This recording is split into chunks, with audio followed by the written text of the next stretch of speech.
and Engineer General Larrea from the Department of Public Works and Highways.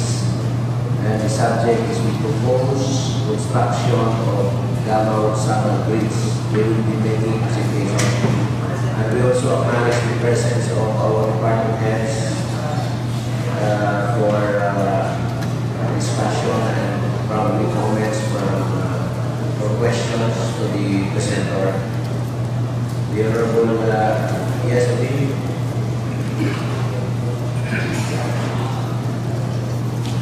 I will use your chairman to suspend our rules to accommodate our visitors and the department heads for the correction and investigation. Move by Galdia, duly seconded by Honorable Pedro S. Please, comments, remarks, Sana. Hearing none, also suspended. We will now floor to our visitors.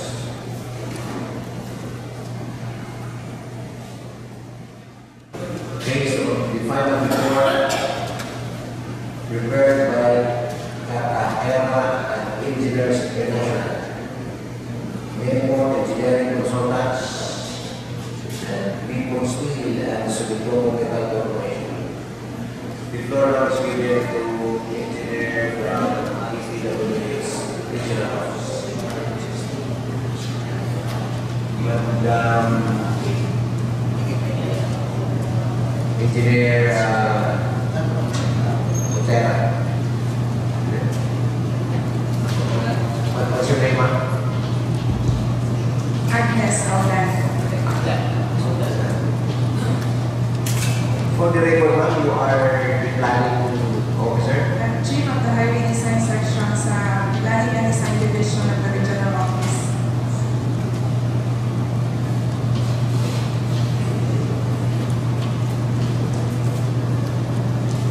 To our presiding officer, Vice Mayor Marley Amit, to all city councilors and department heads, SP staff, full force kayo sir.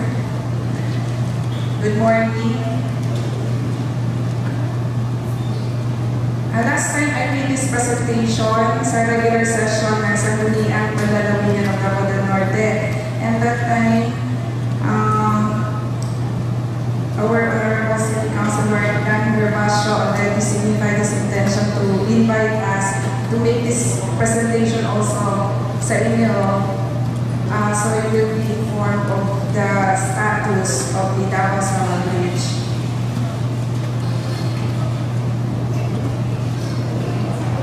On behalf of the Regional Director, Director Aling Romeo,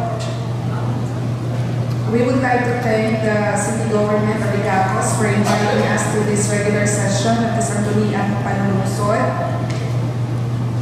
My presentation this morning is based on the final report dated November 2015, prepared by Katahira and Engineers International, Nippon Engineering Consultants, and Nippon Steel and Sumitomo Metal Corporation.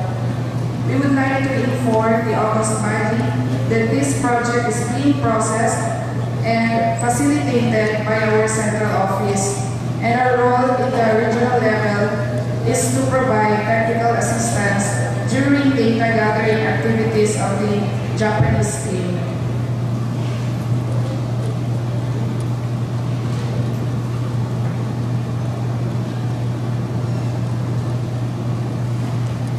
To start with, may I give you a brief background of how the project came into being. In 1999, JICA carried out a study on the DITP master planning, in which it was mentioned that since Ilocos has a high potential for high-grade residential development, environmental-friendly industrial estate, resort development, and cultural and financial centers under the PIP-IAGA scheme due to its adjacency to Davao City, it may be recommendable to connect Igapos to Davao City by a bridge. In 2008, Davao Summer Bridge was mentioned as an economic development strategy under the Comprehensive Land Use Plan of Igapos for 2008-2017 to enhance economic productivity. In 2011, Davao Summer Bridge was also listed in the programs and activities of the Davao Gulf Area Development Plan 2011 to 2030 to promote trades and commercial activities to LGUs in Davao Gulf area. In 2014, RDC 11 issued Resolution Number 96 Series of 2014 entitled Approving the Conduct of a Feasibility Study for Davao Summer Bridge Project for consideration under the NEDA Feasibility Study Fund.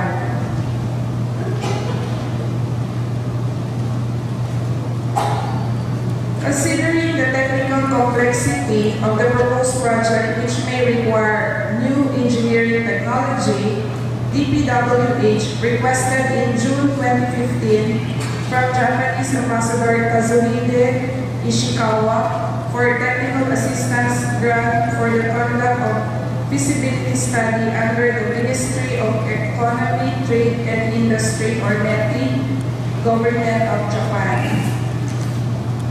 By August 2015, Mr. Hiroshi Shindo, Vice President of Katahira and Engineers International, informed DPWH that the firm was designated by Japan's METI to conduct the feasibility study of the proposed bridge project. The study team headed by Mr. Sono Hoshita arrived in the Philippines on August 30, 2015 to conduct preliminary field surveys in Davao area and to visit different government agencies or offices concerned. In April 2016, Katahira or KDI furnished DPWH a copy of the final report on the pre-feasibility study of the proposed construction of Davao Summer Bridge. After evaluating the traffic demands between Davao City and Igapos, its topographical and geological conditions and design conditions, Katahira came up with 8 alternative routes. Route 1, 3.5 kilometers, will take off at Panakan Public Market in Davao City to Junction Circumferential Road. Route 2, which is 3.2 kilometers long, will start at DPWH Equipment Depot in Davao City to Barangay Villarica Wet Market in Samal. Route 3 kilometers long, from Saksak Public Market in Davao City to Barangay Villarica Wet Market in Samal. Route 4 from Saksak Seaport in Davao City to Circumferential Road in Samal. Route 5 from Reta Avenue, Doña Salud Subdivision in Davao City to Circumferential Road in Samal. And Route 6 from Old Airport Road in Davao City to Circumferential Road at Old Shipyard in Samal. Route 7 from Chevron Depot, Davao City to Circumferential Road at Old Shipyard in Samal. And Route 8 from Coapo Road in Davao City to Circumferential Road in Samal.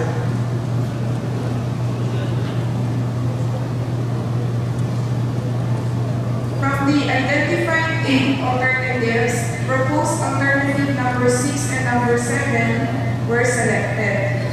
giving more importance on location with minimal right-of-way acquisition and resettlement needed. The final road was proposed with the consideration of avoiding the resettlement at the location between number 6 and number 7.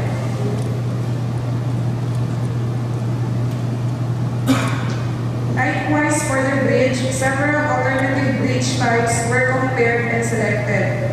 The criteria is that the main bridge should have a clear navigational height limit of 58.9 meters from the highest sea elevation of 1.55 meters in height and 100 meters in width.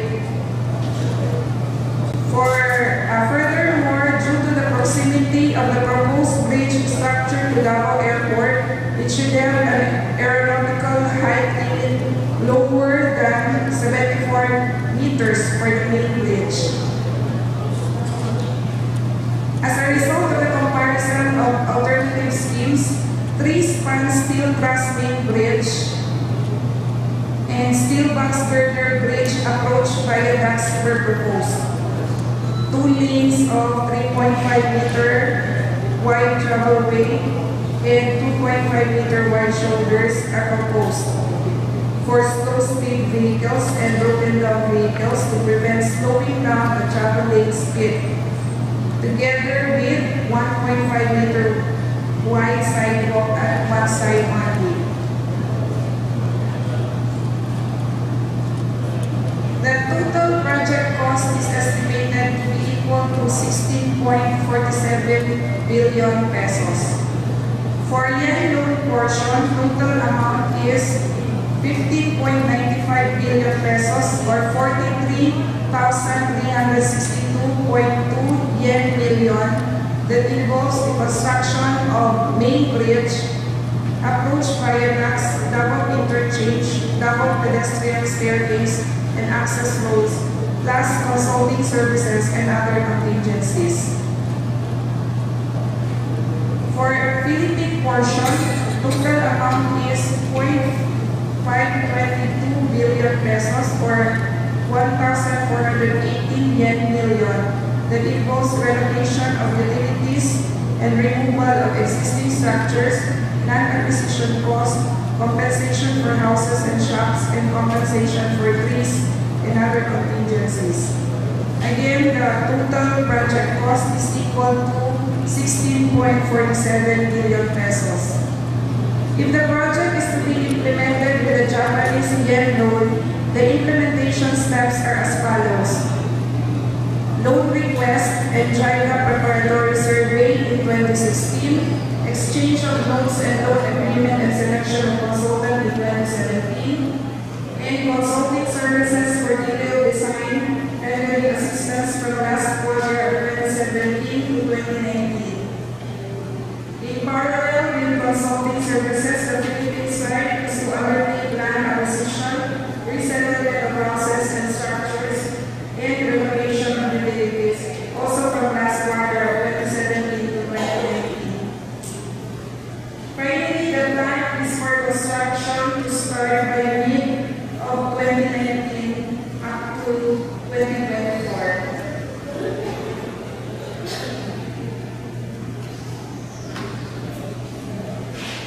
Finally, this is the status of the proposed project as of this day that we have gathered from the central office. Katanira already submitted the final report of the pre-feasibility study conducted to MEPI, and MEPI will recommend to JICA for a food local FS.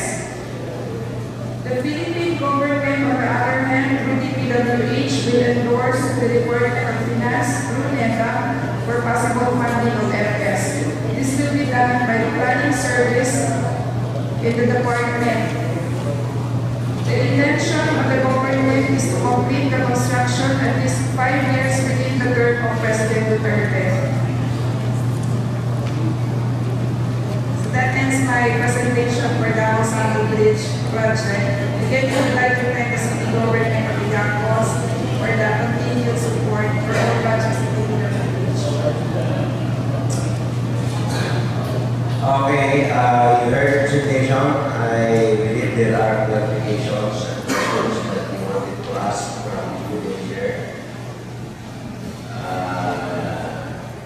it's an open for discussion to our councilors at our department heads for clarification.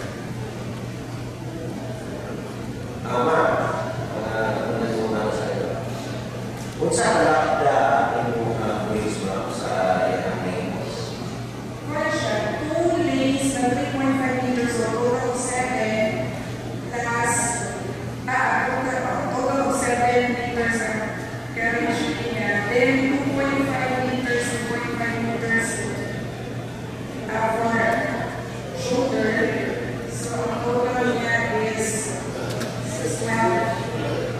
So, 12 plus 1.5 meter na sidewalk. nung makakainin mo kami, 2 days. kita mo problema sa traffic light.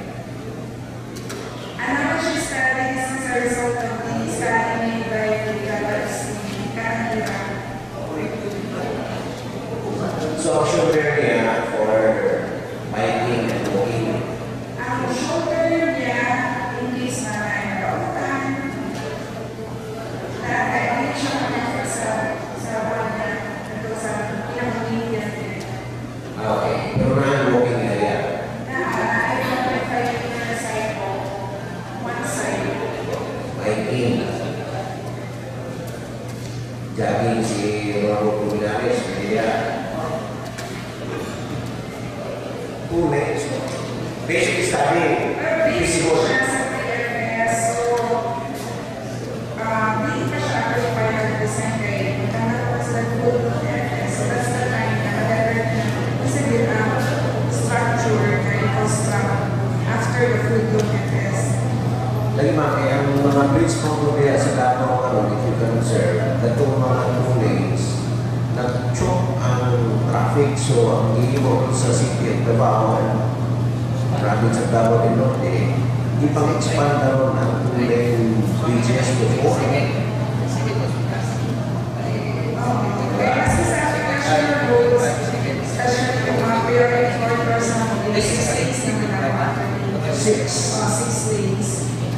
Mga bridges. Pero, tanaw ko pa sir, in-place na pag mamuman, syempre sabihan pa ba ng traffic at karoon pa ng traffic study. Second question mo sa akin, mga agad ang bago. Okay, kung ang navigation restriction nila is itong 58.91 from water, seawater level. So, ito na rin. So, tanang bago mag-agad. Ang ilang basis na sir, kung pinakatapo nila ng vessel, Makagin. makaagi siya sa 58.91 na ihatag nila na navigational unit. Okay. Because there was Kaya shaded portion gani. shaded portion, makagin ang tanang bago. Kaya based siya sa pinakatapo ng vessel na ihatag sa Dili siya based sa pinakadakong barko na nag-build karon sa tibok libutan sa nag-ani na. Yes, sir. Sa nakaagi. Kasi naiagi lang, sir. Sa naiagi. Lagi, pero wala tayong study na Naghatag sa information, sir, sa PPA. exactly. What you are saying is, Hinay is based on the history. Kinsa yung nasok na barko rin pinakadako. Wala tayong base sa existing record karon sa pinakadakong barko ang imo sa tibok libutan. So far, muna siya kalabunan sa ilang particular, sir. Isa, pamahanan,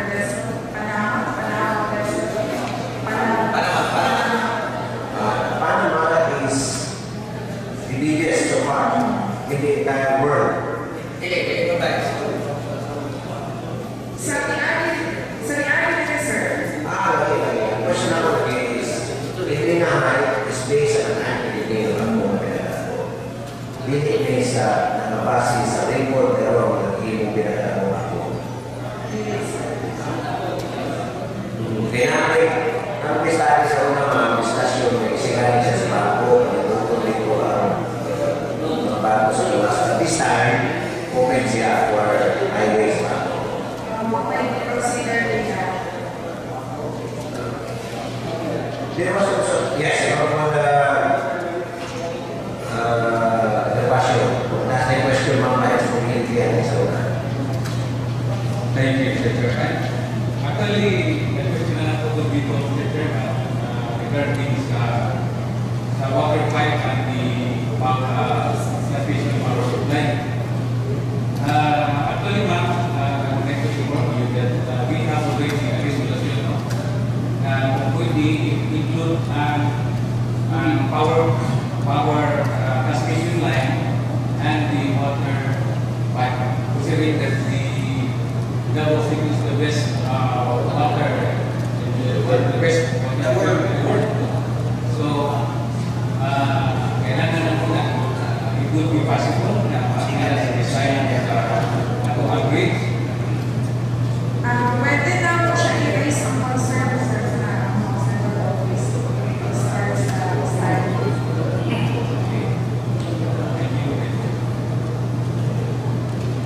the Honorable Basilio.